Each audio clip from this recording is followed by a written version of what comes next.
23, as I indicated there. But back to the conversation about cities, with the country now talking about 5 cities.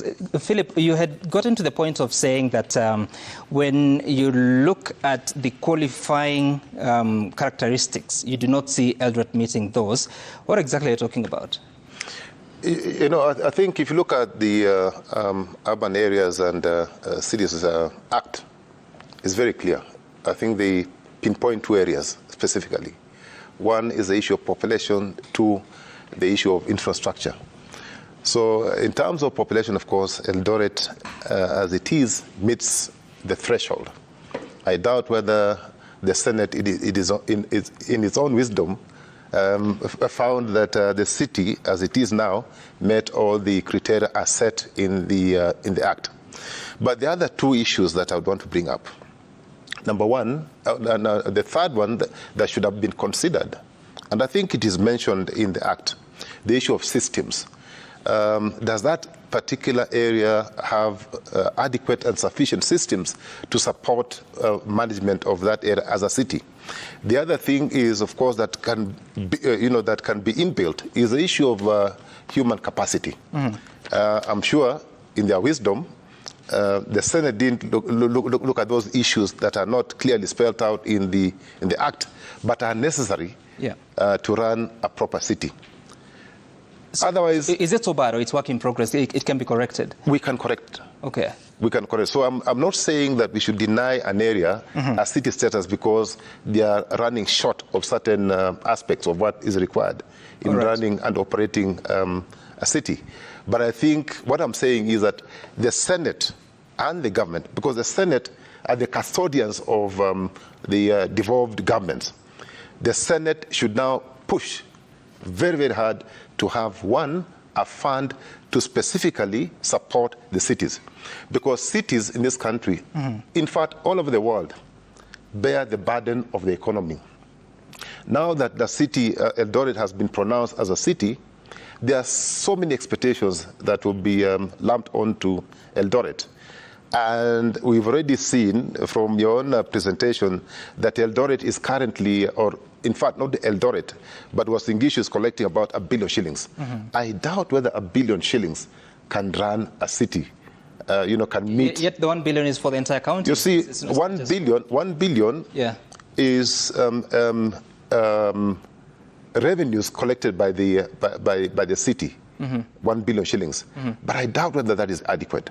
So this city, we're calling it a city, but for it to operate at optimum levels, they will have to have sufficient support from the center of the national government.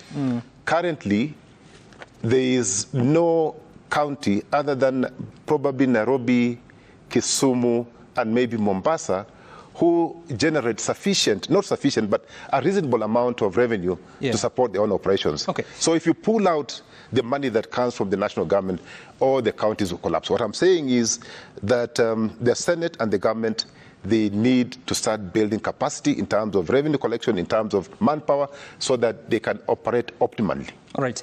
And Senator, I'll get to you, Juliet, but Senator, so the Senate was satisfied, as were other institutions that are lined up in the law on what needs to happen.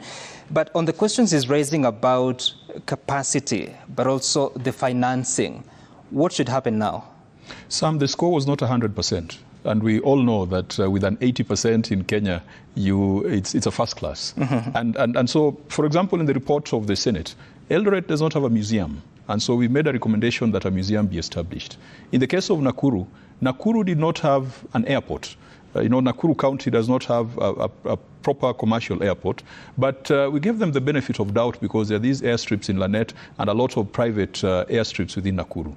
And we argued that should you wait for a municipality to meet all the criteria for you to grant them city status, or should you grant them city status as you push them to build the capacity? Now, the advantage of the approach of granting them the status and push them to build the capacity is once you become a city, then the city management and board can come up with a new valuation role that is specific to the city. Now, with a new valuation role, you can charge an extra tariff because of the services that people are getting from the city. But if it is still run as a municipality or it's still run as a town, it becomes very difficult to differentiate the valuation role. Okay. It becomes very difficult to differentiate the tariff or taxes.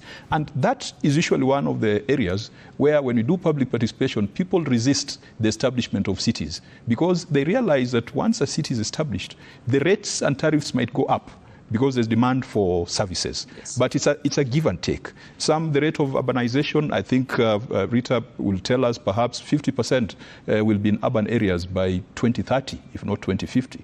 But what kind of towns, what kind of cities are we building? All right. South Africa, yeah. or Nigeria, let's take Nigeria. Nigeria decided that for every state, for each of their 36 states, there would be a capital city. So they've built a city for each state. Why can't we build a city for each county that we have in Kenya so that we've got properly planned, modern, urban enclaves in each city for a boy to come from Fangano Island, where I come from? They don't have to run to Nairobi to Tarmac. They can go to Homa Bay City or go to Kisumu City. Right. That should be the vision that we are selling to our youngsters. And Juliet, I don't know if you have had the opportunity to interact with how different Nakuru looks right now, because it's been a city for how many years now? Because I think it was conferred the status by President Uhuru Kenyatta, so it's been more than 2 years. 3 years now. Yeah. What would you say has changed over that time, especially when it comes to service delivery, but also what citizens have to part with to finance the same? Well, that's an interesting comparison because once you look at Nakuru as a city and how now we are looking at Eldoret, the functionality of the two cities is quite different. The advantage or the opportunity that I see in Eldoret per se is that already we have quite a number of industries already. We do have quite a lot in terms of the critical infrastructure, though not coordinated as such, yeah. Going back to Eldoret, to Nakuru, is we've seen quite a lot of investment going into trying to organize infrastructure as it is, especially in the CBD. But still a lot needs to be done in terms of providing the critical infrastructure to the larger areas. Yeah? Right. We still lack a lot of basic infrastructure like water, sewerage, street lighting, proper solid waste management. We have to, I think one of the things that especially touches my heart is the lack of that initiative to do proper solid waste management, not just collecting waste and putting it aside. And also looking at infrastructure as something which is coordinated, because you cannot do just roads without looking, say, at walking and cycling infrastructure, which is commendable what Nakuru is doing in terms of walking and cycling. But also now you see the disconnect with public transportation.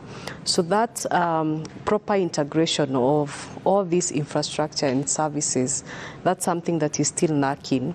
Okay. And it's the basis that, as I said in my first opening remarks, once you have services, then it's easy also to go back and tell people, now I need to charge you more. Right. But also, the city, as Senate has alluded, once you get the status of a city, then you're able to review how much you charge for basic services, your valuation roles. All those are opportunities that then again you have for raising your revenue so that again you're able to provide services.